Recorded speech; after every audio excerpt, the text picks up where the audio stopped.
replacement for us. So when our year came, we had actually stayed a little longer because they just couldn't find somebody to replace us. And as it turned out, they actually had to pull in another unit that was supposed to go home, but hadn't been there as long as us, so we could actually go home.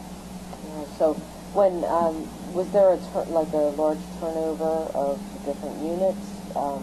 If there was limited space there, was there often turnover, or was everybody there the same? Well, it was pretty much our brigade was there in that area. Our brigade was split up amongst various bases. So we had, we had a we had like a mechanic company, and we had our 2 infantry companies, and then we had a field artillery, and it wasn't even a full company. I think they had maybe 2 platoons, and I think that artillery rotated, but the others, we were there the entire time. Some of the other personnel, I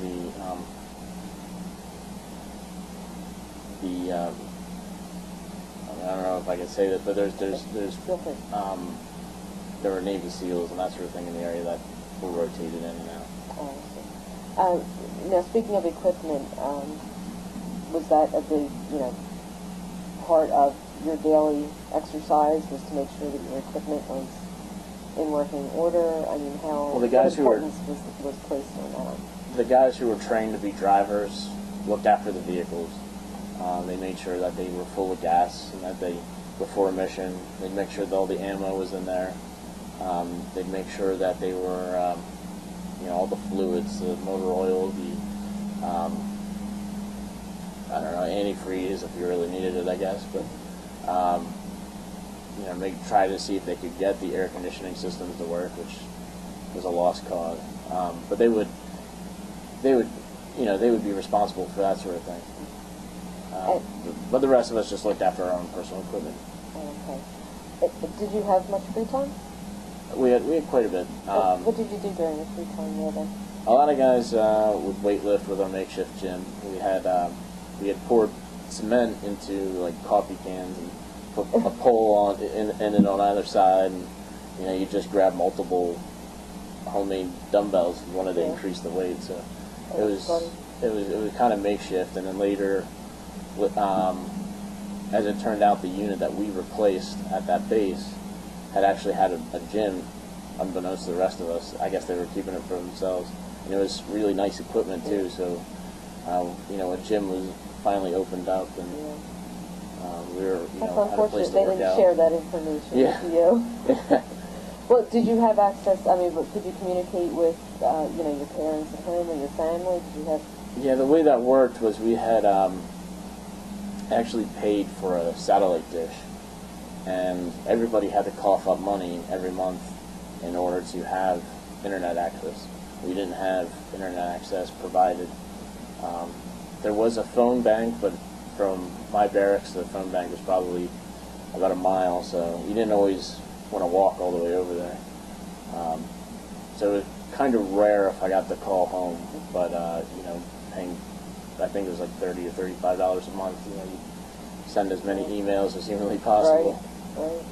Did you, receive packages from home? And Yeah. Those. It took about 3 weeks, or 3 or 4 weeks for things to arrive. What would you look forward to most from the package? My mom got into this thing about sending tasty cakes.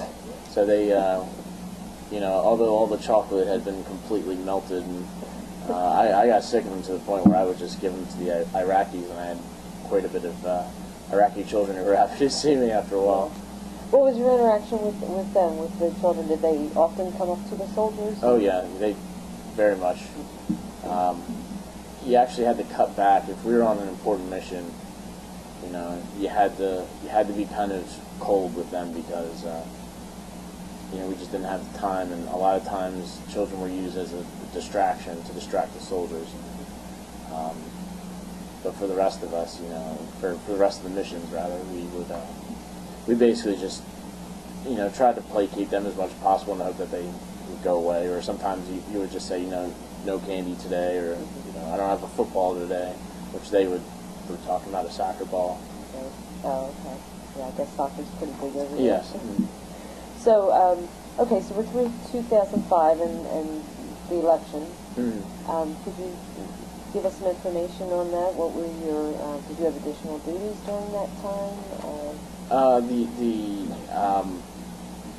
The voting of the Constitution was a big thing in the Sunni Triangle, only because they had opposed the original elections, from my understanding, that they had put out, a blanket statement that we're not going to partake in this false democracy, as they would like to put it. And so we were really nervous about what was going to happen.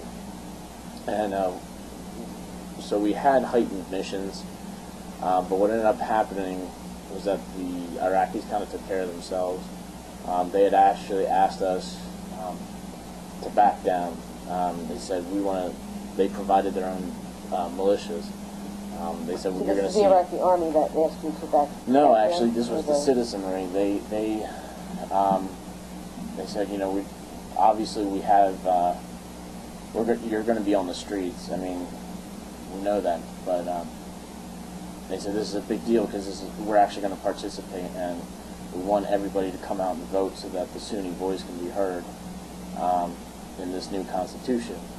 And I think really it was an experiment for them to see whether or not their voice was actually going to be heard, or if it was just going to be, quieted by the, Shiites.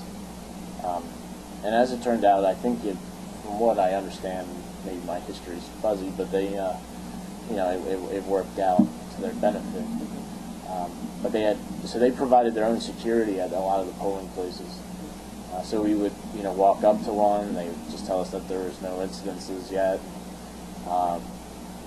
We would pretty much tell them that, if you call us before you start, shooting or doing anything like that.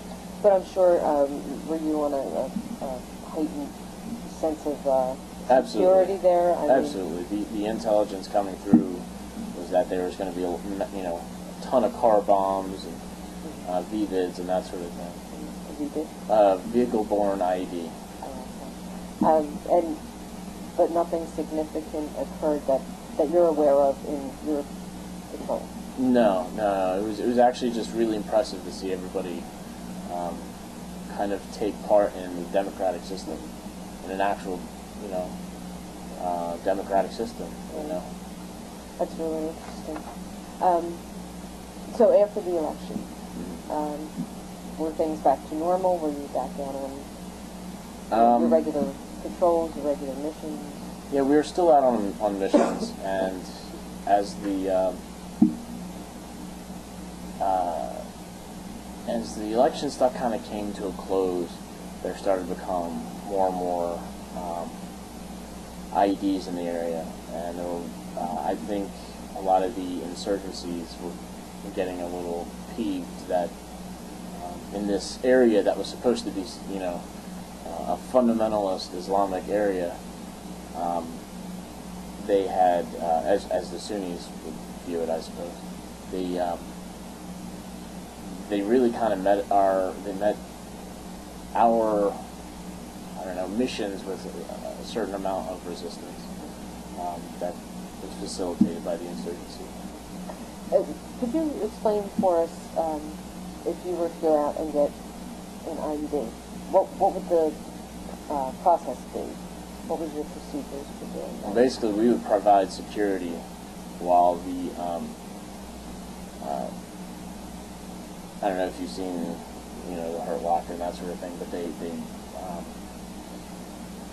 the explosive ordnance guys, the EODs, they would come out and they would actually dismantle the thing. We wouldn't touch it because we didn't have that kind of training. Our job was to meet any kind of resistance, any kind of maybe gunshots that were fired at our guys trying to dismantle the bombs. We would meet that with force, and And a lot of times they would see us dismantling the bomb and get a little angry about it, you know.